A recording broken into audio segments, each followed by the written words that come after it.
مومنو،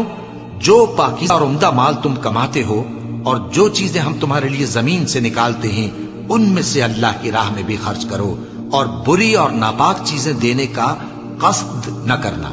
کہ اگر وہ چیزیں تمہیں دی جائیں تو بجز اس کے کہ لیتے وقت آنکھیں بند کر لو ان کو کبھی نہ لو،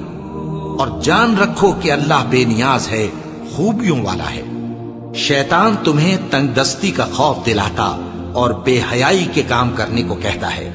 اور اللہ تم سے اپنی بخشش اور رحمت کا وعدہ کرتا ہے، اور اللہ کشائش والا ہے، سب کچھ جاننے والا ہے۔ وہ جس کو چاہتا ہے دانائی بخشتا ہے، اور جس کو دانائی ملی بے شک اس کو بڑی نعمت ملی۔ اور نصیحت تو وہی لوگ قبول کرتے ہیں جو عقل مند ہیں، اور تم اللہ کی راہ میں جس طرح کا خرچ کرو یا کوئی نذر مانو اللہ اس کو جانتا ہے، اور ظالموں کا کوئی مددگار نہ ہوگا۔ اگر تم خیرات ظاہر کر کے دو تو وہ بھی خوب ہے، اور اگر پوشیدہ دو اور دو بھی ضرورت مندوں کو تو یہ تمہارے لیے بہتر ہے، اور اس طرح کا دینا تمہارے گناہوں کو بھی دور کرے گا، اور اللہ کو تمہارے سب کاموں کی خبر ہے۔ اے نبی صلی اللہ علیہ وآلہ وسلم، تم ان لوگوں کی ہدایت کے ذمہ دار نہیں ہو، بلکہ اللہ ہی جس کو چاہتا ہے ہدایت بخشتا ہے۔ اور مومنو، تم جو مال خرچ کرو گے تو اس کا فائدہ تمہیں کو ہے، اور تم تو جو خرچ کرو گے اللہ کی خوشنودی کے لیے کرو گے، اور جو مال تم خرچ کرو گے وہ تمہیں پورا پورا دے دیا جائے گا اور تمہارا کچھ نقصان نہیں کیا جائے گا۔ اور ہاں،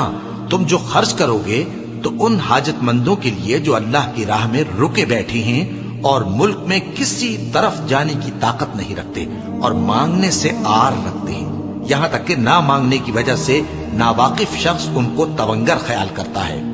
اور تم قیافے سے ان کو صاف پہچان لو کہ حاجت مند ہیں، اور شرم کے سبب لوگوں سے منہ پھوڑ کر اور لپٹ کر نہیں مانگ سکتے۔ اور تم جو مال خرچ کرو گے کچھ شک نہیں کہ اللہ اس کو جانتا ہے۔ جو لوگ اپنا مال رات اور دن اور پوشیدہ اور ظاہر اللہ کی راہ میں خرچ کرتے رہتے ہیں، ان کا صلہ ان کے پروردگار کے پاس ہے، اور ان کو قیامت کے دن نہ کسی طرح کا خوف ہوگا اور نہ غم۔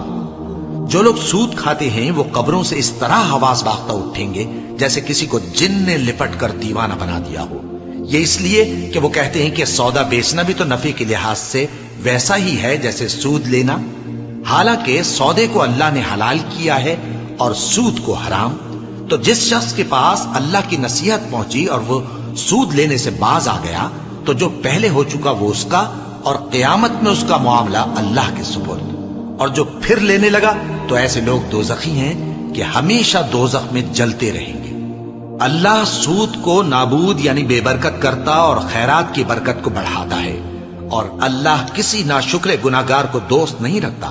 جو لوگ ایمان لائے اور نیک عمل کرتے اور نماز پڑھتے اور زکات دیتے رہے ان کو ان کے کاموں کا صلہ اللہ کے ہاں ملے گا، اور قیامت کے دن ان کو نہ کچھ خوف ہوگا اور نہ وہ غمناک ہوں گے۔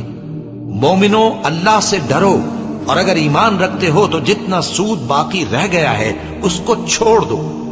پھر اگر ایسا نہ کرو گے تو تم اللہ اور اس کے رسول کی طرف سے اعلان جنگ سن لو، اور اگر توبہ کر لو گے اور سود چھوڑ دو گے تو تم کو اپنی اصل رقم لینے کا حق ہے، جس میں نہ اوروں کا نقصان اور نہ تمہارا نقصان۔ اور اگر قرض لینے والا تنگ دست ہو تو اسے کشائش کے حاصل ہونے تک مہلت دو، اور اگر زر قرض بخش دو تو وہ تمہارے لیے زیادہ اچھا ہے، بشرطے کہ سمجھو۔ اور اس دن سے ڈرو جبکہ تم اللہ کے حضور میں لوٹ کر جاؤ گے، اور ہر شخص اپنے اعمال کا پورا پورا بدلہ پائے گا اور کسی کو کچھ نقصان نہ ہوگا۔ مومنو، جب تم آپس میں کسی میعاد معین کے لیے قرض کا معاملہ کرنے لگو تو اس کو لکھ لیا کرو، اور لکھنے والا تم میں کسی کا نقصان نہ کرے بلکہ انصاف سے لکھے۔ نیز لکھنے والا جیسا اللہ نے اسے سکھایا ہے لکھنے سے انکار بھی نہ کرے اور دستاویز لکھ دے، اور جو شخص قرض لے وہی دستاویز کا مضمون بول کر لکھوائے، اور اللہ سے کہ اس کا مالک ہے خوف کرے، اور زر قرض میں سے کچھ کم نہ لکھوائے۔ اور اگر قرض لینے والا کم عقل یا ضعیف ہو یا مضمون لکھوانے کی قابلیت نہ رکھتا ہو تو جو اس کا ولی ہو وہ انصاف کے ساتھ مضمون لکھوائے، اور اپنے میں سے 2 مردوں کو ایسے معاملے کے گواہ کر لیا کرو، اور اگر 2 مرد نہ ہوں تو 1 مرد اور 2 عورتیں جن کو تم گواہ پسند کرو کافی ہیں، کہ اگر ان میں سے ایک بھول جائے گی تو دوسری اسے یاد دلا دے گی، اور جب گواہ گواہی کے لیے طلب کیے جائیں تو انکار نہ کریں، اور قرض تھوڑا ہو یا بہت اس کی دستاویز کے لکھنے لکھانے میں سستی نہ کرنا۔ یہ بات اللہ کے نزدیک نہایت قرین انصاف ہے، اور شہادت کے لیے بھی یہ بہت درست طریقہ ہے۔ اس سے تم کو کسی طرح کا شک و شبہ بھی نہیں پڑے گا۔ ہاں، اگر سودا دست بدست ہو جو تم آپس میں لیتے دیتے ہو، تو اگر ایسے معاملے کے دستاویز نہ لکھو تو تم پر کچھ گناہ نہیں۔ اور جب خرید و فروخت کیا کرو، مثلا زمین جائیداد کی، تو بھی گواہ کر لیا کرو، اور کاتب دستاویز اور گواہ معاملہ کرنے والوں کا کسی طرح کا نقصان نہ کریں۔ اگر تم لوگ ایسا کرو تو یہ تمہارے لیے گناہ کی بات ہے، اور اللہ سے ڈرو اور دیکھو کہ وہ تم کو کیسی مفید باتیں سکھاتا ہے، اور اللہ ہر چیز سے واقف ہے۔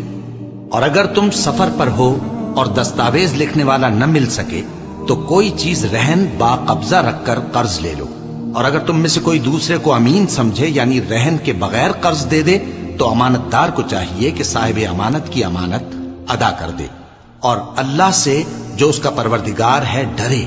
اور دیکھنا شہادت کو مت چھپانا، جو اس کو چھپائے گا وہ دل کا گناہگار ہوگا۔ اور اللہ تمہارے سب کاموں سے واقف ہے، جو کچھ آسمانوں میں اور جو کچھ زمین میں ہے سب اللہ ہی کا ہے۔ تم اپنے دلوں کی بات کو ظاہر کرو گے تو اور چھپاؤ گے تو اللہ تم سے اس کا حساب لے گا، پھر وہ جسے چاہے مغفرت کرے اور جسے چاہے عذاب دے، اور اللہ ہر چیز پر قادر ہے۔ رسول اللہ صلی اللہ علیہ وآلہ وسلم اس کتاب پر جو ان کے پروردگار کی طرف سے ان پر نازل ہوئی ایمان رکھتے ہیں، اور مومن بھی سب اللہ پر اور اس کے فرشتوں پر اور اس کی کتابوں پر اور اس کے پیغمبروں پر ایمان رکھتے ہیں، اور کہتے ہیں کہ ہم اس کے پیغمبروں سے کسی میں کچھ فرق نہیں کرتے، اور وہ اللہ سے عرض کرتے ہیں کہ ہم نے تیرا حکم سنا اور قبول کیا۔ اے پروردگار، ہم تیری بخشش مانگتے ہیں اور تیری ہی طرف لوٹ کر جانا ہے۔ اللہ کسی شخص کو اس کی طاقت سے زیادہ کا ذمہ دار نہیں بناتا۔ اچھے کام کرے گا تو اس کو ان کا فائدہ ملے گا، برے کرے گا تو اسے ان کا نقصان پہنچے گا۔ اے پروردگار، اگر ہم سے بھول یا چوک ہو گئی ہو تو ہم سے مواخذہ نہ کیجو۔ اے پروردگار، ہم پر ایسا بوجھ نہ ڈالیو جیسا تو نے ہم سے پہلے لوگوں پر ڈالا تھا۔ اے پروردگار، جتنا بوجھ اٹھانے کی ہم میں طاقت نہیں اتنا بوجھ ہم پر نہ رکھیو، اور اے پروردگار، ہمارے گناہوں سے درگزر کر اور ہمیں بخش دے اور ہم پر رحم فرما۔ تو ہی ہمارا مددگار ہے، سو ہم کو کافروں پر غالب کر۔